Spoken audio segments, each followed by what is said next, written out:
Em uma parceria com o Palavra da Vida, antigo parceiro nosso, nós trouxemos a Belém o pastor Tiago Abdala, que está aqui com a sua família. Ele esteve conosco ontem à noite, com os nossos jovens, fomos muito abençoados. Ele estará conosco nesta manhã e nesta noite, e durante toda a semana seguinte estará no Palavra da Vida, lecionando teologia bíblica, salvo o equívoco meu, teologia bíblica, não é? No Palavra da Vida. E nós teremos o privilégio de ouvir este servo da cruz. Queria que ele subisse aqui comigo, por favor. O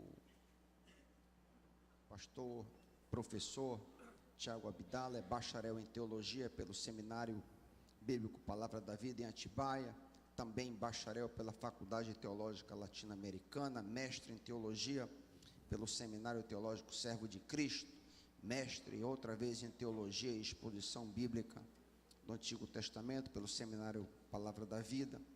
Tem um terceiro mestrado em Ciência da Religião pela Universidade Metodista de São Paulo, pastoreia a Igreja Batista Nova Esperança em São Paulo há 10 anos, é professor da área principalmente de Antigo Testamento e exegese hebraica, também de teologia prática, é casado há 4 anos, está certo? 5 anos, com a Fabiana. Fica de pé, Fabiana, para que a igreja te conheça. Obrigado pela presença da Fabiana. Tem 2 filhas, uma é a Catarina, que tem 3 anos, está correto? Exato. Também tem uma bebê de 4 meses. De 4 meses. A Beatriz está no berçário, imagino, né? Também, tá. Então é uma alegria nós recebermos essa jovem, muito jovem família aqui conosco.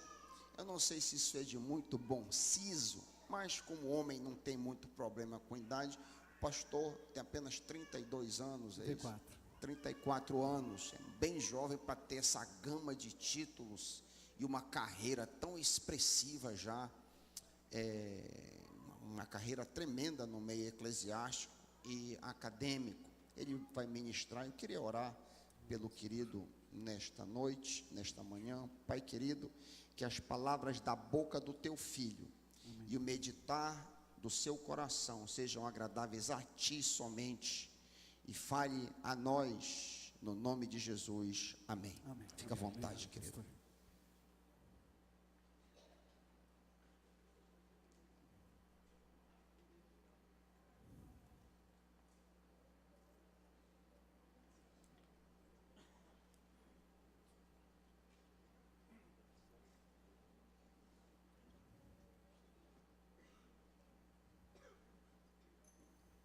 Bom dia, irmãos. É um prazer muito grande estar com vocês.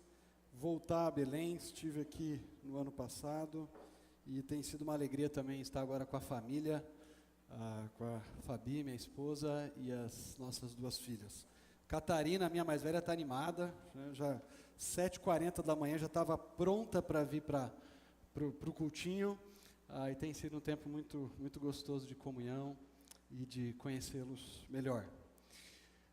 Conta-se que, certa vez, alguns inimigos de João Crisóstomo foi um importante pai da igreja, um importante pastor da cidade de Constantinopla. Ele pastoreou aquela igreja a partir mais ou menos do ano 397, acabou morrendo no exílio, sendo banido por ter desafiado o imperador, desafiado uma liderança corrupta que havia também naquela igreja, e criticado a maldade, a corrupção que havia na corte romana. Constantinopla era uma cidade importante, era a capital oriental do Império Romano, e conta-se que os seus inimigos estavam conversando certa vez sobre como castigar João Crisóstomo. E um deles disse o seguinte: não adianta, não tem jeito, não há como castigar esse homem. Se nós o desterrarmos, ele adorará a Deus no deserto. Se o mandarmos para a prisão, ele louvará a Deus ali. Se lhes confiscarmos os bens, só prejudicaremos os pobres. E se o matarmos, ele vai rapidinho para o céu. Conheço muito bem esse homem, ele só tem medo do pecado. Essa pequena fala desse inimigo de Crisóstomo exemplifica para nós o que significa louvar ou confiar em Deus em todas as circunstâncias. O que significa encontrar a nossa alegria nele, não importa em que situação estejamos. O sofrimento é uma experiência universal. Ela é planejada por Deus para trazer glória para Ele. E o grande ponto, a grande pergunta que nós devemos fazer não é se vamos sofrer, mas quando passaremos pelo sofrimento, porque o sofrimento faz parte dessa vida, e a grande pergunta que nós precisamos fazer para nós é se temos glorificado a Deus, se temos adorado a Deus, apesar das circunstâncias difíceis. Nós vivemos no contexto em que o mundo prega para nós que você deve maximizar ao máximo o seu conforto, o seu bem-estar, a sua segurança, evitar qualquer situação difícil, busque o conforto com toda a sua intensidade, dizem para nós. Mas o problema é que seguir a Cristo implica sofrimento e mais sofrimento nesse mundo, não menos.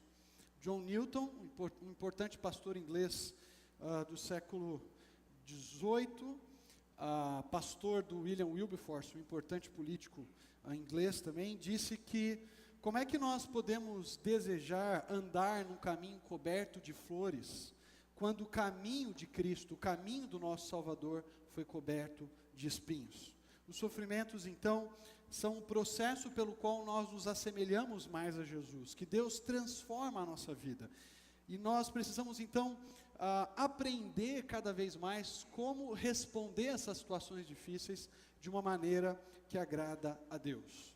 Por isso eu quero convidar vocês a olhar para o Salmo 25. Salmo 25, versículos de 1 a 3, nos mostra um salmista que se deparou com o sofrimento, inimigos que queriam prejudicá-lo, pessoas que o estavam perseguindo, e ele responde de uma maneira que traz glória para Deus nesse salmo. E nós podemos então aprender por meio da oração dele como responder às situações ou às provas da vida. Salmo 25, quero ler com vocês os versículos de 1 a 3, eu vou ler aqui na Nova Versão Internacional. A ti, Senhor, elevo a minha alma, em ti confio, ó meu Deus, não deixes que eu seja humilhado, nem que os meus inimigos triunfem sobre mim. Nenhum dos que esperam em ti ficará decepcionado. Decepcionados ficarão aqueles que sem motivo agem traiçoeiramente. No meio dessa situação difícil pela qual o salmista está passando, ele vai deixar muito claro nos versículos 17 a 19, que ele está passando por angústias. No 18 ele fala da sua tribulação, do seu sofrimento. No 19 ele fala dos inimigos que se multiplicam. E o salmista aqui nesse momento de dificuldade, ele não sai correndo para algum amigo na busca de ajuda. Ele não vai atrás de alguém que pode resolver a sua situação, uma pessoa.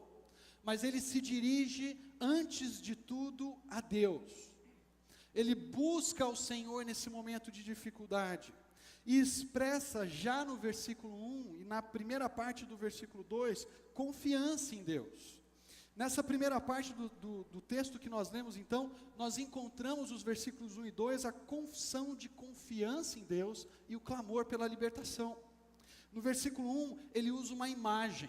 Ele diz: Senhor, a ti elevo a minha alma. Eu ergo a ti a minha vida. Essa palavra que a NVI traduz como alma, e várias versões traduzem como alma, ela pode também ser traduzida como vida, e me parece ser o sentido mais adequado aqui. O salmista está dizendo: Senhor, eu estou pegando a minha vida e colocando a minha vida nas tuas mãos. Ela é tua, está entregue a ti. Por isso que o começo do versículo 2 vai dizer: em ti confio, ó meu Deus. Ele está dizendo: Senhor, toda a minha confiança está no Senhor. Toda a minha esperança está depositada em ti. É de ti que eu dependo nesse momento de aflição e de dificuldade.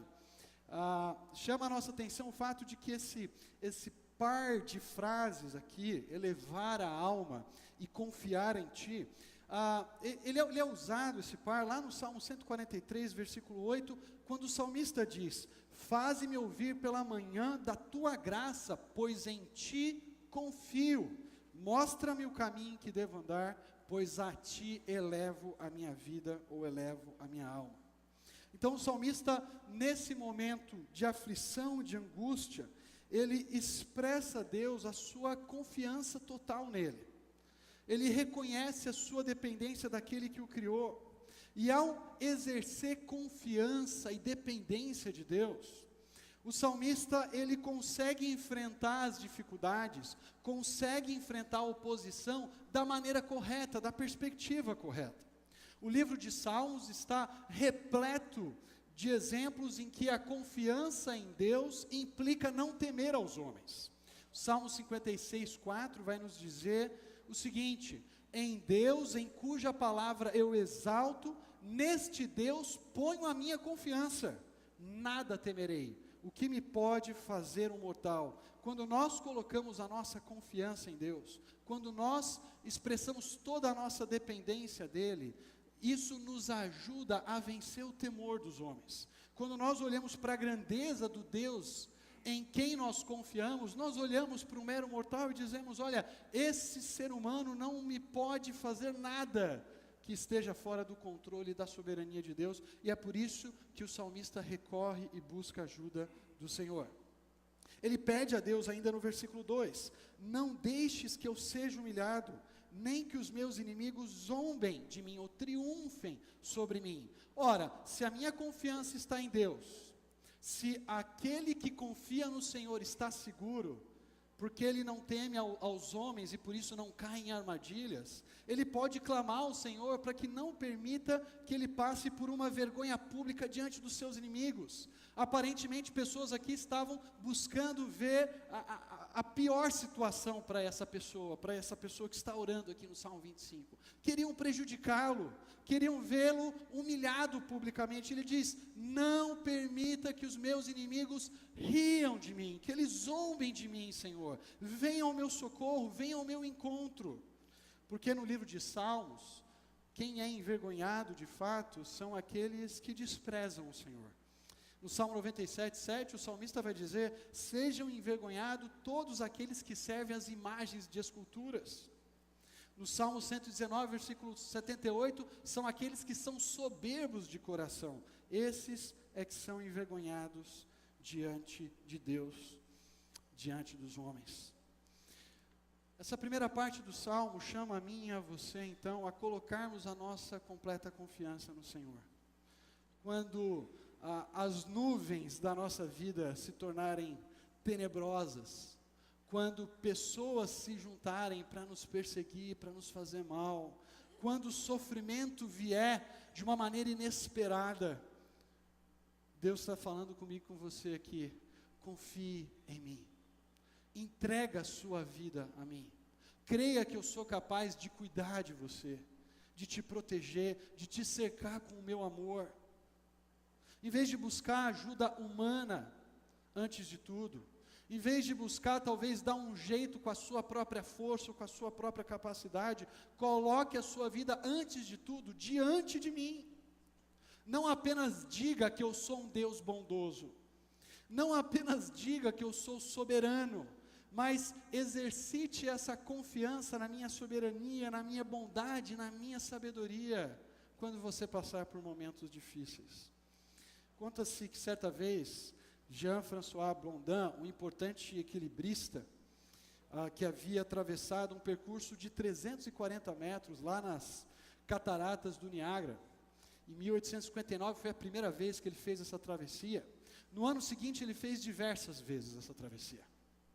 E várias pessoas olhavam e aplaudiam: oh, que homem capaz, como é que ele consegue se equilibrar? 50 metros de altura, 340 metros de percurso, numa corda não tão segura assim.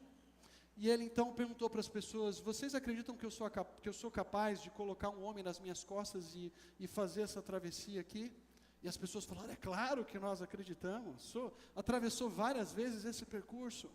E ele chegou para o homem e falou assim: olha, pode subir aqui nas minhas costas e eu vou levar você. O homem falou: não, está doido? Parece que às vezes a gente lida com Deus dessa forma. A gente canta, a gente fala que o Senhor é soberano, que Ele é bondoso, que Ele é sábio, Mas na hora do sofrimento, da dificuldade, será que nós realmente nos entregamos a Ele?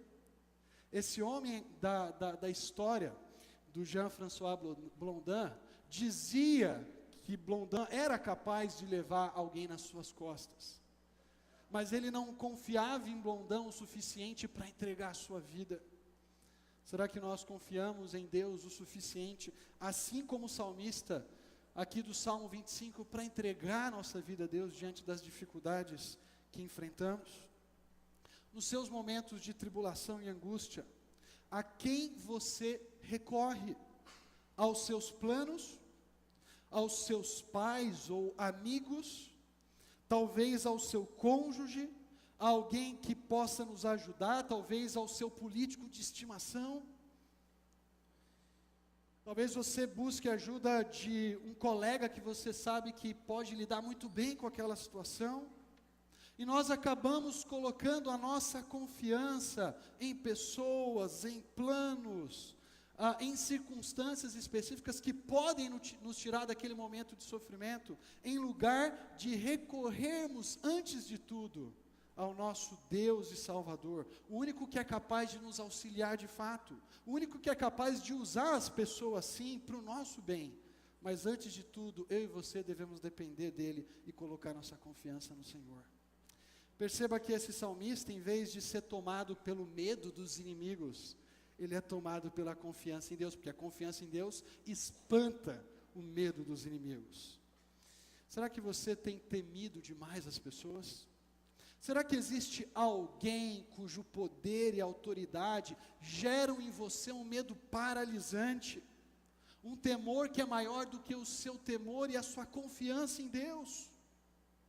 O salmista está nos lembrando aqui, confie no Senhor, não tema os homens. Quando você passa por situações difíceis, você consegue entender que Deus tem o melhor para a sua vida, e que nenhuma vergonha é tão grande que Deus não nos vindique no futuro.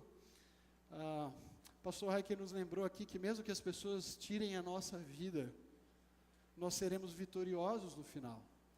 Não foi essa a expressão de Paulo em 2 Timóteo 4,18, quando ele estava prestes a ser decapitado, porque como romano não podia ser crucificado, era cidadão romano, então o pessoal só iria, entre aspas, decapitá-lo.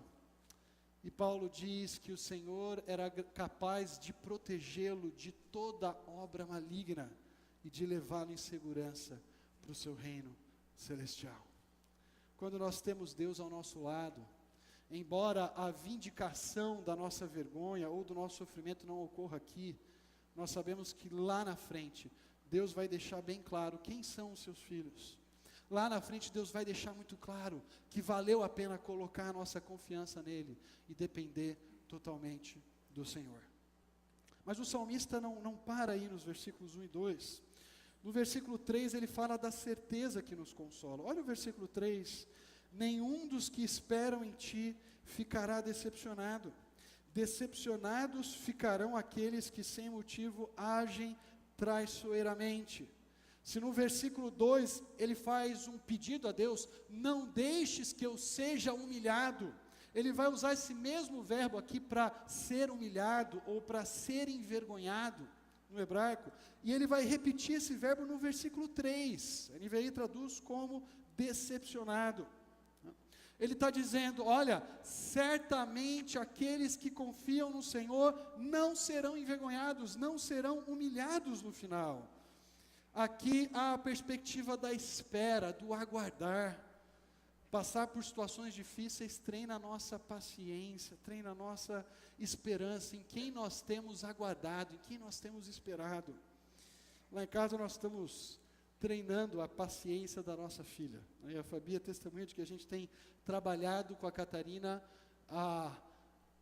o processo de lidar com a ansiedade, esperar pacientemente a chegar num lugar, ou ter uma atividade que ela está aguardando muito.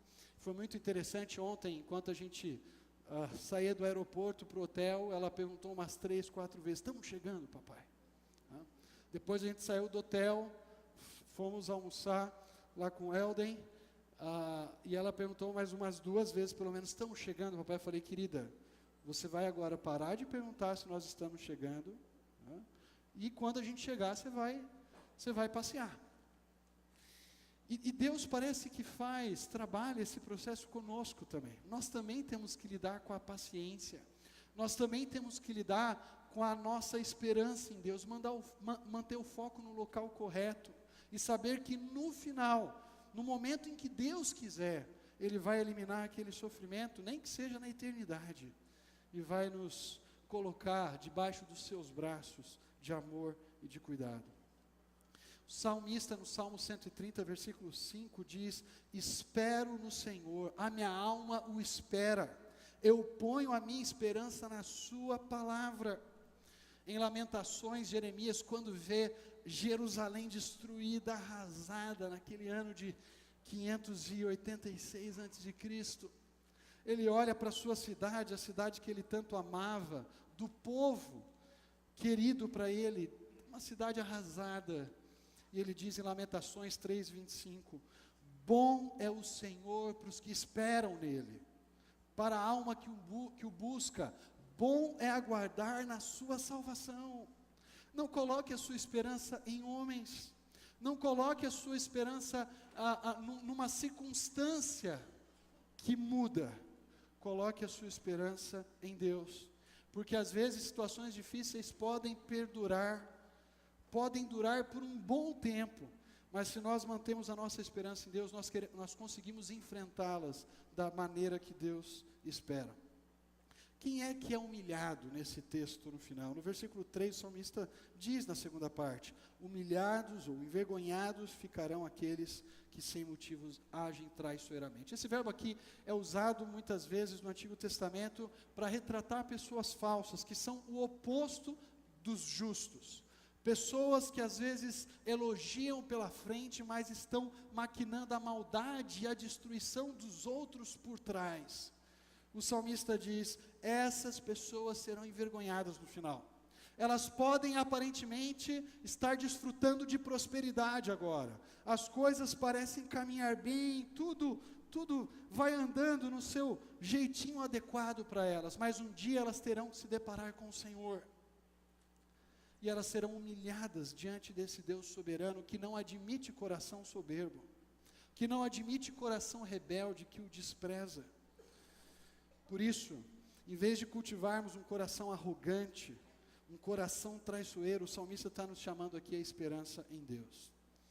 Conta-se que numa sessão da Convenção Batista do Sul dos Estados Unidos, em 1951, um irmão, orando pelo missionário William Wallace, que foi um mártir, incluiu na sua oração a seguinte frase: Deus é sábio demais para cometer um erro e bom demais para fazer o mal. Deus é sábio demais para cometer um erro e bom demais para fazer o mal. Deus jamais pode cometer erro na sua sabedoria infinita. Deus jamais pode nos fazer mal na sua bondade infinita. Por isso, quando passamos pelo sofrimento, nós precisamos lembrar que esse Deus é bondoso e que nos enche de esperança. Será que a razão para mim e para você sermos tão vagarosos às vezes em esperarmos em Deus, confiarmos totalmente nele, é porque temos nos esquecido desse Deus bondoso, soberano e sábio que o salmista aqui cria, e que a Bíblia está cheio de evidências para nós? Talvez nós tenhamos nos esquecidos, por exemplo, de textos como Romanos 8:28, que todas as coisas cooperam para o bem daqueles que amam a Deus, daqueles que são chamados segundo o seu propósito. A gente fala, ok, o que é o bem? O bem não é a casa própria, o bem não é aquele carro zero que você deseja, o bem está descrito no versículo 29. Porque aos que de antemão conheceu, também os predestinou para serem conformes à imagem do seu Filho, a fim de que ele seja o primogênito entre muitos irmãos. Deus está trabalhando na minha e na sua vida para transformar o nosso caráter à imagem de Jesus, para nos fazer mais semelhantes ao Filho de Deus. Deus é descrito em 2 Coríntios, capítulo 1, versículos 3 e 4, como o Pai de misericórdias e o Deus de toda consolação, que nos conforta em todo sofrimento, em toda angústia. Nós podemos esperar nele, nós podemos colocar toda a nossa expectativa. Será que talvez a nossa murmuração e reclamação, o nosso grito de revolta contra Deus em momentos difíceis, não seja fruto de uma falta de perspectiva, né? Talvez a falta de perspectiva que Apocalipse nos dá de maneira muito clara. Embora você passe por angústia e sofrimento aqui, Apocalipse é muito claro em nos mostrar que Deus há de enxugar cada uma das suas lágrimas, que Deus vencerá os inimigos dele e nossos, com o sopro da sua boca. E a nossa esperança, hoje esperança de eternidade, um dia se tornará uma realidade. Não mais algo que nós esperaremos, mas algo que nós desfrutaremos na presença daquele Deus que é completamente bondoso, sábio e soberano. Lembre-se que inimigos, assim como o salmista enfrentou aqui, não é uma experiência peculiar nossa. Não somos nós apenas que vivemos no mundo de traidores, ímpios, pessoas que têm más intenções, que querem nos prejudicar. O povo de Deus no passado também enfrentou oposição, porque seguir a Jesus implica sofrer oposição. Paulo vai dizer em 2 Timóteo 3, que todos aqueles que querem viver piedosamente hão de ser perseguidos. Então não estranhe a dificuldade, não estranhe a oposição, não estranhe o fato de que pessoas querem o seu mal. Entregue-se àquele que quer o nosso bem e que usa a maldade dos outros para o nosso bem. Assim como Moisés foi capaz de dizer para os seus... José foi capaz de dizer para os seus irmãos, lá em Gênesis 50, olha, vocês intentaram o mal contra mim, mas Deus intentou esse mal para bem. O mesmo verbo. A maldade daquelas pessoas não fugiu da soberania e do plano maior de Deus para a vida de José. Quem são os seus inimigos? Quem são aquelas pessoas que se opõem a você? Podem ser pessoas no trabalho que o estão perseguindo. Talvez familiares com quem você conviveu tanto tempo bem, e de repente essas pessoas estão se opondo a você, falando mal de você, difamando, e você pergunta, até quando, Senhor? Como o salmista diz. Nós estamos sendo chamados aqui nesse texto a espere em Deus. Coloque a sua expectativa nele, não coloque a sua expectativa nas pessoas. Será que as suas esperanças estão limitadas aos seus recursos? Ou as suas esperanças olham para cima e se apoiam completamente em Deus? Na Romênia, um bom tempo atrás, um homem sempre dizia para o seu filho, haja o que houver, eu sempre estarei ao seu lado. Haja o que houver, eu sempre estarei a seu lado. Certo dia, depois de um terremoto na cidade em que esse pai e esse filho moravam, quase dizimou a cidade como um todo, esse pai saiu correndo da sua casa e foi para a escola em que o seu filho estava. E começou a procurar no meio daqueles escombros onde estavam os seus filhos. E os pais das outras crianças também se juntaram ali e começaram a procurar onde estavam aquelas crianças. E eles procuraram até se cansar e desistir, mas aquele pai continuou ali, buscando aquele filho e motivado por aquilo que ele tinha dito para o filho, haja o que houver, eu sempre estarei ao seu lado. E ao procurarem um pouco mais, removerem algumas pedras, eles começaram a ter um pouco de esperança. O pai chamou pelo filho mais uma vez, filho, você está aí? E ele ouviu uma voz doce do outro lado, papai, eu estou sim. E ele perguntou, filho, você está bem? E o filho respondeu, estou sim, papai, mas estamos com sede e com fome. Tem mais alguém com você? Sim, papai, estamos eu e os meus colegas de classe. E os bombeiros então trabalharam para remover aquelas crianças daquele escombro. E aí a televisão foi entrevistar aquele menino cujo pai insistente foi lá para salvá-lo. E perguntaram para o menino se ele não tinha ficado com medo no meio daquela situação aterradora. E o menino respondeu para o repórter: não, eu falei para os meus amigos, vocês não precisam ter medo, meu pai irá nos encontrar. Ele prometeu que sempre estaria ao meu lado, e meu pai nunca quebra uma promessa. Deus sempre está ao nosso lado, queridos, e o nosso Deus jamais quebra a sua promessa de nos confortar e nos cercar com a sua boa mão, enquanto caminhamos nessa peregrinação terrena. Vamos orar. Pai querido, que privilégio é ter o Senhor como Pai. Que privilégio é poder ter a certeza de que aquilo que o Senhor promete, por exemplo, em Hebreus 13, de que o Senhor jamais nos deixará, jamais nos abandonará, ela é real, Pai. Muito obrigado, porque podemos ter a certeza de que assim como o Senhor cuida dos lírios no campo, assim como o Senhor cuida das aves do céu, suprindo as suas necessidades, o Senhor também cuida de nós, teus filhos amados. Pai, nos ajuda em meio às provas e dificuldades da vida, a confiar completamente no Senhor, a colocar a esperança no lugar certo, em Ti, Pai, a ajeitar o nosso foco quando estamos com a visão errada, quando estamos olhando para o lugar que não deveríamos olhar, e reajustar o nosso foco para que ele fique completamente no Senhor. Querido Deus, eu não sei quantos irmãos aqui estão passando por dificuldades nesse exato momento, talvez dificuldades extremamente angustiantes, difíceis, duras. Eu peço, Senhor, que o Senhor os conforte com a Tua boa mão, que o Senhor reanime a esperança deles em Ti, Pai, e que eles confiem completamente no Senhor, que a confiança deles esteja tão profundamente arraigada em Ti, que assim como o salmista, lá no Salmo 56, eles possam dizer que a confiança deles está no Senhor, cuja palavra eles louvam, nada eles temerão, o que lhes pode fazer um mortal? É o que nós oramos, no nome do Senhor Jesus, o nosso Salvador. Amém.